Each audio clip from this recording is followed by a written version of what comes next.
Have Jaxon here, and he wants to open with some remarks. How's it going, everybody? Jaxon Dart, super excited to be here. Great experience for all of us, and I'm excited for this season. I think that we have a really talented roster and look forward to continue to build our team and be ready for this year. Start on the front row. Hey, Jaxon. AP Stedham of AP and Kelly, as we see at syndicated radio. Jaxon, what makes a Lane Kiffin offense so much fun, and what do you have to do to compete against the top echelon teams? You had a tremendous season last year, but the top echelon teams you couldn't beat. Yeah, I think Coach Kiffin is the best offensive mind in college football.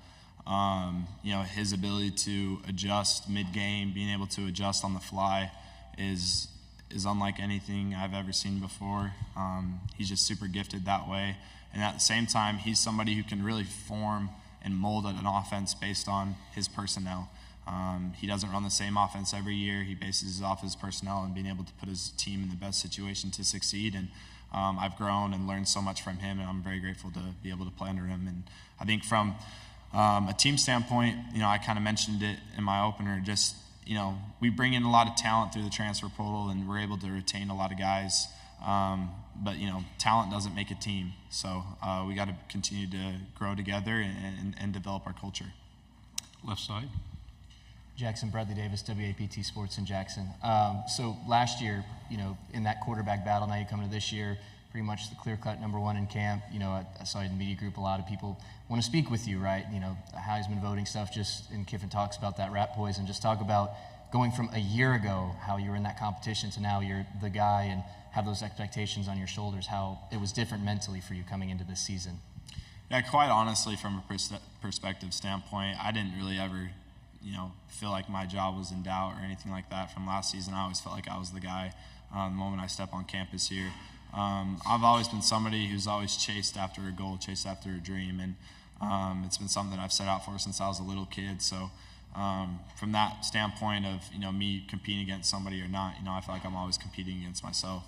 But Coach Kiffin does a great job of being able to create those environments and create those atmospheres, and really helps you develop from one year to the next. Front row.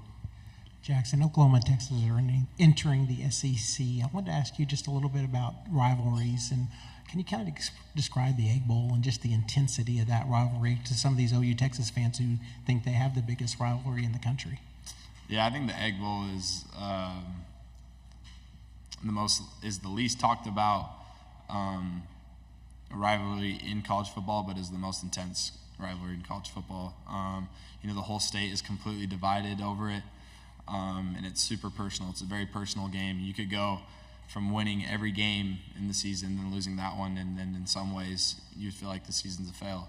But it's a great atmosphere, great environment to play in. Obviously, I'm from Utah, so I didn't grow up really understanding it, but I've been on both sides of it, and let's just say it's way easier going throughout an off season with winning it. So I love it, and I love being a part of it. Left side. Michael Cobble, WBRZ TV in Baton Rouge, Louisiana. I'm just curious, you used the word growth a couple of times. How do you feel or in what area have you grown the most, maybe in the last year and a half? And Brian Kelly mentioned the LSU Ole Miss game last year as a turning point for them, kind of understanding where they needed to improve defensively. How did that outcome maybe springboard you guys in a positive direction? Yeah, I think growth just kind of naturally happens when you're in a system for consecutive seasons. But at the same time, I feel like I've grown a ton in just like my leadership qualities and being able to, make those relationships with my teammates so that they can trust me and, in high intense moments, you could say.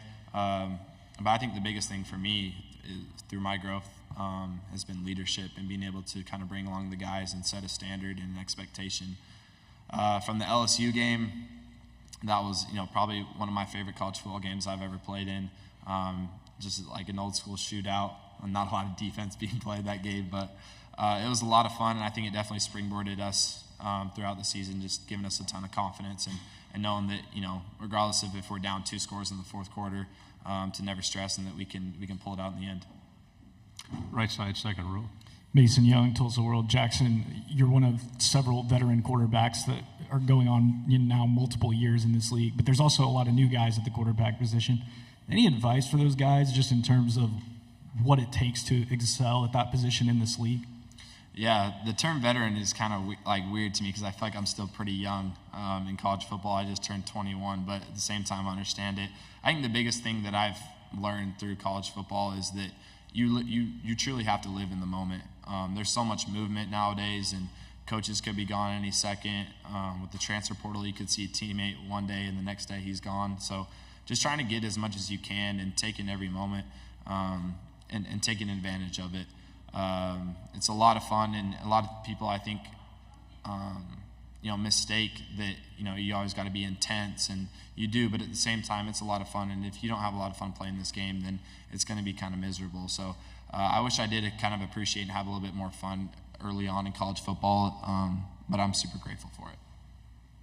Left side. Trevor Denton, Way 31 over here.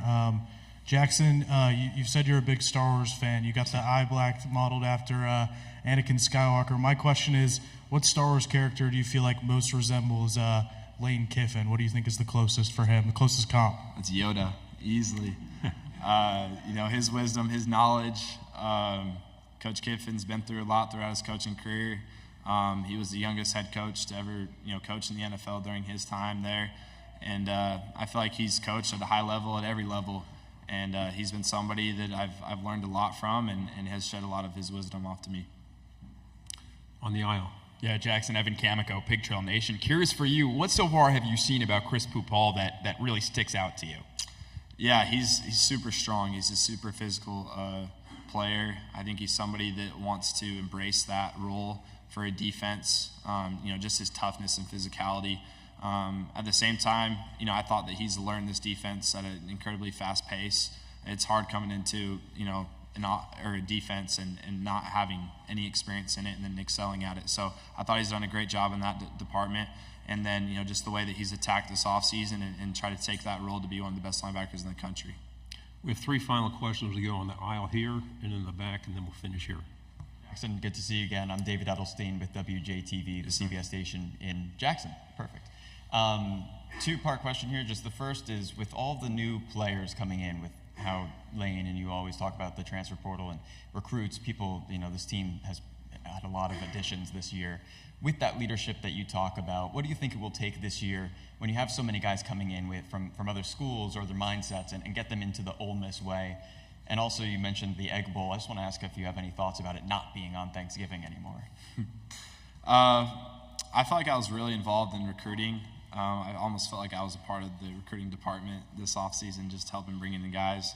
But I thought our coaches did a tremendous job of making sure that everybody fit the mold of our program and our culture. I feel like the transfer portal recruiting is a lot easier than high school recruiting because, they want to understand the more business side of things and then also understand, what's my role going to be and how am I going to be used and how are you guys going to use me in this way and this way. And, there's not as much things that come along with it. But I thought the biggest thing that they did was choose the right guys and choose the right people to be a part of this program, which has made their transition a lot easier. And then just from, a player standpoint of, us embracing them and try to getting them to buy in as quickly as possible. For the Egg Bowl, I'm totally cool with it moving back another day. It gives me another day to recover. Quick turnaround like that on Thanksgiving games came fast, and then when you get done with a pretty physical game the week before, it's pretty hard to get ready for that turnaround. So I'm totally okay with it moving back a day. Okay. Kennedy Wright with CBS 42. What do you think about the new EA Sports quarterback rating? Do you feel like you have something to prove? Just your views on that. That's a great question. I think my biggest concern is how they made my face on the game. I don't know what picture that they used. I don't think it looks anything like me at all. I do not have a mullet, and I can't really grow facial hair that much. So I don't know where they got the face from. I don't know what picture they used, but hopefully they can change that. From a rating standpoint, I know that they can change it throughout the season, so I'm looking forward to having a good year. Final question. Okay. Kaylee Jo Hummel, OU Nightly. With what you know about Oklahoma from your time in the portal, what advice would you give them about playing in Oxford? Yeah, to be honest, when it came down to the portal, it was Ole Miss and Oklahoma for me when I had to make the decision. I have great respect for Coach Venables. I think he's going to do a tremendous job there of his transition into the SEC. Oklahoma has always been an elite program. They've always played at the highest, and they've been very successful. So I think that they'll do a really good job of transitioning into this year. And I'm just happy that we're able to get OU and Texas in, because I feel like that even proves more of why SEC is the very best conference in college football. So I'm excited to play against the best, and it'll be fun when we get to play them in Oxford and have that game kick off. Thank you, Jackson. Appreciate it. Thank you, guys.